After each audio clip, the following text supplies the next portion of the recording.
आम्हाला तर तुम्हाला निवडून द्यायचंय, सगळं नियोजन करू. थांबा जरा. जाऊ द्या. ऐका आता नोटीस पडली घरकुलाची.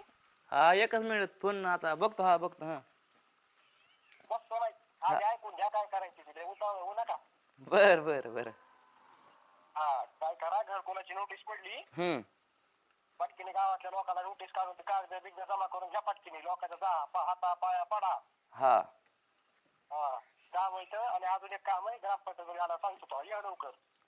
बर 100% येतो की. मेन इम्पॉर्टंट काम आहे बरं का लवकर ये. मला परत जामखेडला जायचंय काम आहे माझं तुला सांगून जाणार आहे मी थांबलो वेळासाठी. बर येतो. करतो तेवढे काम करतो. नोटीस पण बघतो मी. बरं बरं या मग लवकर उरकून पटकीने. बर चालते. हा हा ठेवू का? हा हा. आलेलो कागदपत्र जमा करा नोटीस असं एवढं पाहिली. आलं काय राहिले कारण बुट कुठे गेले काय माहिती माझे.